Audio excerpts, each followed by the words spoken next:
Hello guys and welcome back to best car picks. നമ്മൾ ഈ പഞ്ചിൻ്റെ comparison series ചെയ്യാൻ തുടങ്ങിയപ്പോൾ തൊട്ട് ആൾക്കാർ പറയുന്നൊരു സംഭവമാണ് നമ്മുടെ റെനോ കൈഗർ അല്ലെങ്കിൽ നിസാൻ മാഗ്നൈറ്റ് വെച്ച് കമ്പയർ ചെയ്യാൻ.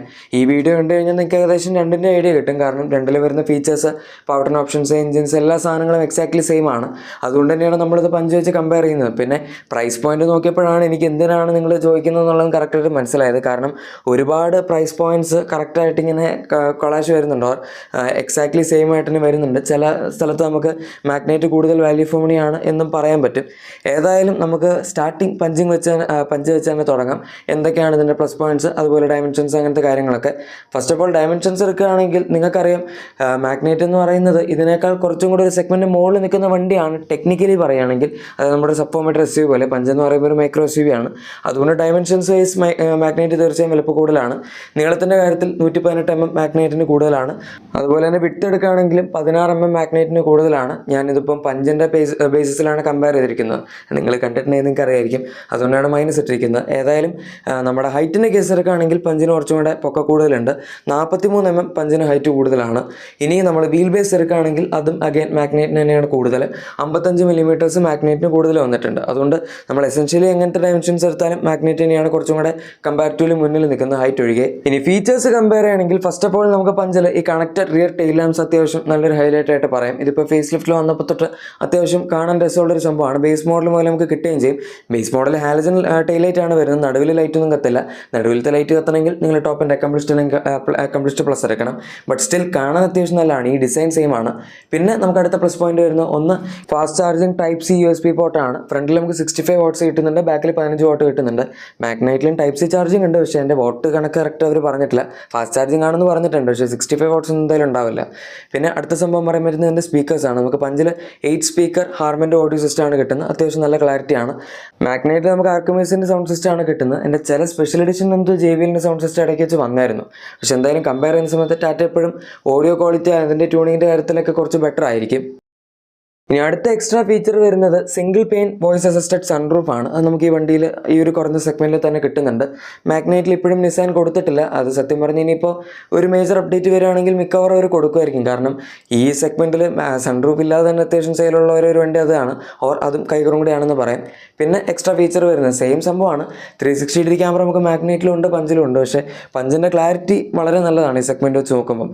ഇൻഫാക്ട് നമുക്ക് ഏകദേശം ഹാരിയർ ആ ഒരു റേഞ്ചിൽ കിട്ടുന്ന വണ്ടികളുടെ ക്ലാരിറ്റി തന്നെയാണ് ഇതിൻ്റെ 360 ഡിഗ്രി ക്യാമറയിലും കിട്ടുന്നത്. ഇനി അടുത്ത് നമ്മുടെ ഫ്രണ്ടിലത്തെ സീറ്റ്സ് എടുക്കുകയാണെങ്കിലും പഞ്ചിന് ഒരു ഇത്തിരി എക്സ്ട്രാ തൈ സപ്പോർട്ട് വരുന്നുണ്ട്. മാഗ്നൈറ്റിൻ്റെ സീറ്റ്സ് കുഴപ്പമൊന്നുമില്ല, പക്ഷേ പഞ്ചിൻ്റെ ഒരു ഇത്തിരി കൂടെ സപ്പോർട്ടീവ് ആണ്. ആൻഡ് അഡീഷണൽ തൈ സപ്പോർട്ടും കൂടെ ഉണ്ട് എന്ന് നമുക്ക് പറയാം. ബാക്കിയെല്ലാം ഓൾമോസ്റ്റ് സെയിം ആണ്. ഇനി അടുത്തൊരു എക്സ്ട്രാ പ്ലസ് പോയിന്റ് നമ്മുടെ പഞ്ചിന് വരുന്നത് ബൂട്ട് സ്പേസിൻ്റെ കാര്യത്തിലാണ്. നോർമൽ കേസിൽ തന്നെ നമുക്ക് 370 ലിറ്റേഴ്സിൻ്റെ ബൂട്ട് സ്പേസ് ഉണ്ട്. മാഗ്നൈറ്റിൽ അറൗണ്ട് 336 ലിറ്റേഴ്സിനടുത്താണ് വരുന്നത്. ഇനി അതല്ല, നിങ്ങളിപ്പോൾ CNG മോഡൽ എടുക്കുകയാണെങ്കിൽ മാഗ്നൈറ്റിൽ നമുക്ക് CNG കിട്ടുന്നുണ്ട്, പക്ഷേ അതിൻ്റെ അകത്ത് ട്വിൻ സിലിണ്ടർ ടെക്നോളജി അങ്ങനത്തെ സംഭവങ്ങളൊന്നുമില്ല. ഡീലർ ലെവൽ ഫിറ്റ്മെൻ്റ് ആണ്. അതുകൊണ്ട് കൈൻഡ് ഓഫ് ഇതിപ്പോൾ ഫാക്ടറിയിൽ നിന്ന് വരുന്ന CNG ആണ്. അതുകൊണ്ട് തന്നെ ട്വിൻ സിലിണ്ടർ ടെക്നോളജിയിലാണ് നമുക്ക് കിട്ടുന്നത്. ആൻഡ് ബൂട്ട് സ്പേസ് അധികം കോംപ്രമൈസ് ആവുന്നില്ല. 210 ലിറ്റേഴ്സിൻ്റെ ബൂട്ട് സ്പേസ് നമുക്ക് CNG മോഡൽ എടുക്കുകയാണെങ്കിലും കിട്ടുന്നുണ്ട്. സോ അത് അത്യാവശ്യം നല്ലൊരു പ്ലസ് പോയിൻ്റ് ആണ്. അതുപോലെ ഇതിൻ്റെ അകത്ത് CNGയിൽ AMT ഓട്ടോമാറ്റിക് ഉണ്ട് എന്ന് വേണമെങ്കിൽ പറയാം. പക്ഷേ അത് മാഗ്നൈറ്റിലും ഇപ്പോൾ ഈ അടുത്തായിട്ട് കഴിഞ്ഞ 2025 അവസാനമൊക്കെ ആയപ്പോഴേക്കും നിസാന് കൊടുത്തായിരുന്നു. ഇതിനകത്ത് നമുക്ക് പാഡൽ ഷിഫ്റ്റേഴ്സ് കിട്ടുന്നുണ്ട് CNGയിലും. അത് അതിൻ്റെ അകത്തില്ല എന്ന് പറയാം. അതുമാത്രമേ ഉള്ളൂ, അല്ലാതെ AMT മറ്റേതിനകത്തുണ്ട്. ഇനി സേഫ്റ്റിയുടെ കാര്യത്തിൽ നിങ്ങൾക്കിപ്പോൾ ഒരു എക്സ്ട്രാ അഷുറൻസ് ഒക്കെ വേണമെന്നുണ്ടെങ്കിൽ വേണമെങ്കിൽ പഞ്ച് നമുക്ക് പറയാം. 6 എയർ ബാഗ്സും സംഭവങ്ങളൊക്കെ ആക്ച്വലി സേഫ്റ്റി ഫീച്ചേഴ്സ് രണ്ട് വണ്ടികളും നമുക്ക് സ്റ്റാൻഡേർഡായിട്ട് ഇഷ്ടംപോലെ കിട്ടുന്നുണ്ട്. രണ്ട് വണ്ടികളും ഇൻഫാക്ട് ഗ്ലോബൽ എൻക്യാപ്പിൽ 5 സ്റ്റാർ റേറ്റഡും ആണ്. മാഗ്നൈറ്റിൻ്റെ പുതിയ ഫേസ് ലിഫ്റ്റ് വന്ന സമയത്ത് അവർ ഗ്ലോബൽ എൻക്യാപ്പിൽ ടെസ്റ്റ് ചെയ്യാൻ കൊടുത്തായിരുന്നു. 6 എയർ ബാഗ്സ് ഒക്കെ സ്റ്റാൻഡേർഡ് വരുന്ന വണ്ടി, അതിനാണ് 5 സ്റ്റാർ കിട്ടിയത്. പഞ്ചിൻ്റെ പഴയ മോഡലാണ് അവരിപ്പോൾ ടെസ്റ്റ് ചെയ്തിട്ടുള്ളത്. പക്ഷേ ഭാരത് എൻക്യാപ്പിൽ പഞ്ചും 5 സ്റ്റാർ തന്നെയാണ്. സോ അക്കാര്യത്തിലൊന്നും വലിയ പ്രശ്നം ഉണ്ടാവേണ്ട കാര്യമില്ല. ഏതായാലും പഞ്ചിൽ എക്സ്ട്രാ ആയിട്ട് നമുക്ക് ഹിൽ ഡിസൈൻ കൺട്രോൾ കിട്ടുന്നുണ്ട്. അത് മാഗ്നൈറ്റിൽ വരുന്നില്ല. ഇനി നമുക്ക് അടുത്ത പ്ലസ് പോയിന്റ് പറയാൻ പറ്റുന്ന പഞ്ചിൻ്റെ overall ride and handling balance ആണ്.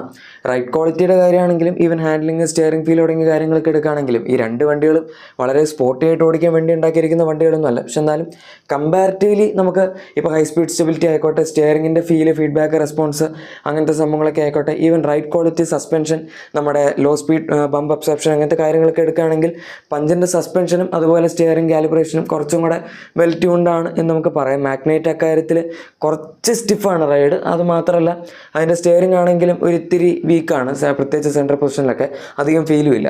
സോ അവിടെ നമ്മുടെ പഞ്ച് സ്കോർ ചെയ്യും. ഇനി ഒരു പ്ലസ് പോയിന്റ് നമുക്ക് സർവീസ് റീച്ചും പറയാം. കാരണം ടാറ്റയുടെ സർവീസ് സെൻറ്റേഴ്സ് നിസാൻ വെച്ച് കമ്പയർ ചെയ്യുമ്പോൾ ഡെഫിനറ്റ്ലി കൂടുതലാണ്. എക്സ്പീരിയൻസ് പലർക്കും മിക്സ്ഡ് ഒപ്പീനിയൻ ആയിരിക്കും, എല്ലായിടത്തും മോശമാവണമെന്നില്ല. എനിവേ നമ്മുടെ ലാസ്റ്റ് ആൻഡ് ഫൈനൽ ആയിട്ടുള്ള പ്രോ എന്ന് പറയുന്നത് ഇതിൻ്റെ NA എഞ്ചിനാണ്. അതെ, നിങ്ങൾ കേട്ടത് വളരെ ശരിയാണ്. ടർബോ പെട്രോളൊക്കെ ഓക്കെ, പക്ഷേ ടർബോ കമ്പയർ ചെയ്യുന്ന സമയത്ത് സത്യം പറഞ്ഞ് മാഗ്നൈറ്റ് എന്നല്ല, അത് നമുക്ക് അവിടെ പറയാം. NA എഞ്ചിൻ കമ്പയർ ചെയ്യുന്ന സമയത്ത് മാഗ്നൈറ്റിൽ കിട്ടുന്ന 1 ലിറ്റർ 3 സിലിണ്ടർ 72 bhp ഉള്ള ഒരു എഞ്ചിനാണ്. അത് ഡെഫിനറ്റ്ലി ആ വണ്ടിക്ക് വളരെ അണ്ടർ പവർഡ് ആണ്. അത് ഡ്രൈവറിൽ അവർ കൊടുത്തപ്പോൾ തന്നെ അത്യാവശ്യം അണ്ടർ ആയിരുന്നു.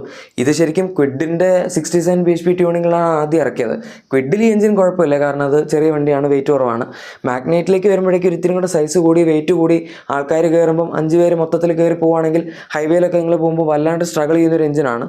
0-100 സ്ലോ ആണ് പഞ്ച് വെച്ച് കമ്പയർ ചെയ്യുമ്പം. പഞ്ച് ഓൾറെഡി സ്ലോ ആയിട്ടുള്ളൊരു വണ്ടിയാണ്, അതിനേക്കാൾ ഇത് സ്ലോ ആണെന്ന് പറയുമ്പോൾ നിങ്ങൾക്ക് ഊഹിക്കാവുന്നുള്ളൂ എന്താണ് സംഭവം എന്നുള്ളത്. അതുപോലെ ഈവൻ റിഫൈൻമെൻറ്റ് എടുക്കുകയാണെങ്കിൽ പോലും ടാറ്റ ഇതിനേക്കാൾ കമ്പാരിറ്റീവ്ലി കുറച്ചും കൂടെ ബെറ്റർ ആണ്. സോ നിങ്ങൾ കുറച്ചും കൂടെ, അതായത് കമ്പാരിറ്റീവ്ലി കുറച്ചും കൂടെ പെർഫോമൻസ് റിഫൈൻമെൻറ്റ് എല്ലാം വേണമെന്നുണ്ടെങ്കിൽ മാഗ്നൈറ്റിൻ്റെ 1 ലിറ്റർ എന്നേക്കാൾ നല്ലത് പഞ്ച് തന്നെയായിരിക്കും. ഞാൻ സത്യം പറഞ്ഞാൽ അവോയ്ഡ് ചെയ്യാനേ പറയുള്ളൂ മാഗ്നൈറ്റിൻ്റെ 1 ലിറ്റർ തന്നെ. കാരണം ഹൈവേ യൂസാണ് നിങ്ങൾക്ക് ഫ്രീക്വൻ്റ് ആയിട്ട് വരുന്നതെങ്കിൽ അതിന് തീരെ പവറില്ലാത്തായിട്ട് തോന്നും. ഏതായാലും ഇനി നമുക്ക് മാഗ്നൈറ്റിൻ്റെ പ്ലസ് പോയിന്റ്സിലോട്ട് കടക്കാം. ഇവിടെ നമ്മളിപ്പോൾ ഡയമെൻഷൻസ്, ഡിസൈൻ അങ്ങനത്തെ കാര്യങ്ങളൊന്നും പറയുന്നില്ല. ഡയമെൻഷൻസ് ഓൾറെഡി കമ്പയർ ചെയ്തു. ഡിസൈൻ നിങ്ങൾക്ക് തീർച്ചയായും പറയും ഏതാണ് നിങ്ങൾക്ക് കമ്പാരിറ്റീവ്ലി കൂടുതൽ ഇഷ്ടം എന്നുള്ളത്, കാരണം പലർക്കും സബ്ജക്റ്റീവ് ആയിട്ടുള്ള ഒപ്പീനിയൻ ആയിരിക്കും. ഇനി നമുക്ക് മാഗ്നൈറ്റിൻ്റെ എക്സ്ട്രാ ഫീച്ചേഴ്സിൽ നിന്ന് തന്നെ ആദ്യം സ്റ്റാർട്ട് ചെയ്യാം. സത്യം പറഞ്ഞാൽ എനിക്ക് ഒരുപാട് ഫീച്ചേഴ്സ് അങ്ങനെ കമ്പയർ ചെയ്യാൻ മാത്രം കിട്ടിയില്ല. ഇൻ കേസ് ഞാനിതിലും വിട്ടുപോയിട്ടുണ്ടെങ്കിൽ നിങ്ങൾക്ക് കമൻസിൽ പറയാം. പക്ഷേ എനിക്ക് ആകെപ്പാടെ മനസ്സിലാക്കാൻ പറ്റിയ രണ്ട് കാര്യങ്ങളാണ്. ഒന്ന്, ഇതിൻ്റെ അകത്ത് നമുക്ക് കീ വെച്ച് തന്നെ വണ്ടി സ്റ്റാർട്ട് ചെയ്യാൻ പറ്റും. അതായത് റിമോട്ട് സ്റ്റാർട്ടിംഗ് ഫീച്ചർ നമുക്ക് മാഗ്നൈറ്റിൻ്റെ ഫേസ് ലിഫ്റ്റ് തൊട്ട് അവൈലബിൾ ആണ്. അതൊരു സർട്ടൻ ഡിസ്റ്റൻസ് ഉണ്ട്, അതിലേ പറ്റുള്ളൂ. പിന്നെ ഇതിപ്പോൾ നമ്മൾ എത്രമാത്രം യൂസ് ചെയ്യും ചോദിച്ചു കഴിഞ്ഞാൽ അതും ഡൗട്ടാണ്. ബട്ട് എനിവേ അങ്ങനത്തെ ഒരു സംഭവം ഇതിനകത്തുണ്ട്. അതുപോലെ തന്നെ നമ്മൾ വണ്ടിയുടെ ദൂരേക്ക് പോകണമെങ്കിൽ ഓട്ടോമാറ്റിക്കലി ലോക്ക് ചെയ്തോളും. ആൻഡ് വണ്ടിയുടെ അടുത്ത് വരികയാണെങ്കിൽ ഓട്ടോമാറ്റിക്കലി അൺലോക്ക് ആവുന്നൊരു ഫീച്ചറും വരുന്നുണ്ട്. അത് നമുക്ക് പഞ്ചിൽ കിട്ടുന്നില്ല. നമ്മൾ ഒന്നെങ്കിൽ റിക്വസ്റ്റ് സെൻസേഴ്സ് ഉപയോഗിക്കണം, അല്ലെങ്കിൽ കീ വെച്ച് ലോക്ക് അൺലോക്കും ചെയ്യണം. കൈകളിലും ഇതൊക്കെ തന്നെയാണ് നമുക്ക് എക്സ്ട്രാ പ്ലസ് പോയിന്റ്സ് ആയിട്ട് പറയാൻ പറ്റുന്നുണ്ട്. ഫീച്ചേഴ്സൊക്കെ സെയിം ആണ്. ഞാൻ നോക്കിയിട്ട് ഇത്ര കണ്ടോളൂ. നിങ്ങൾക്ക് എന്തെങ്കിലും എക്സ്ട്രാ അറിയെങ്കിൽ താഴെ കമൻസിൽ പറഞ്ഞാൽ മതി. ഇനി നമ്മുടെ അടുത്ത ഈ വാഹനത്തിൻ്റെ പ്ലസ് പോയിന്റ് ഇതിൻ്റെ ബാക്ക് സീറ്റ് സ്പേസ് ആണ്. വീൽ ബേസ് കൂടുതലായതുകൊണ്ടും ഓവറോൾ വണ്ടിയുടെ ലെങ്ത് കൂടുതലായതുകൊണ്ടും സ്പേസ് അവർ അത്യാവശ്യം നന്നായിട്ട് യൂട്ടിലൈസ് ചെയ്തിട്ടുണ്ട്.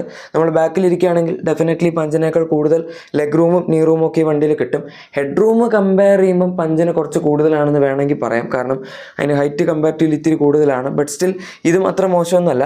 ആൻഡ് ഈവൻ ഇതിൻ്റെ ഫ്രണ്ട് സീറ്റ്സ് ആണെങ്കിലും നമ്മൾ പഞ്ച് വെച്ച് കമ്പയർ ചെയ്യുമ്പം തൈ സപ്പോർട്ടാണ് ഇവിടെ ഇത്തിരി കുറഞ്ഞ് നമുക്ക് തോന്നുന്നത്. ബാക്കി ഓവറോൾ സീറ്റ്സ് വലിയ കുഴപ്പമൊന്നുമില്ല. ഇനി അടുത്ത പ്ലസ് പോയിന്റ് എന്ന് പറയുമ്പോൾ ഈ വണ്ടിയുടെ ടർബോ പെട്രോൾ എഞ്ചിനാണ്. ഓൺ പേപ്പർ കേൾക്കുമ്പോൾ ചിലപ്പോൾ കുറച്ച് അണ്ടർവെൽമിംഗ് ആയിട്ട് തോന്നുമായിരിക്കും, കാരണം അങ്ങനെ വലിയ സ്പെക്കൊന്നുമില്ല.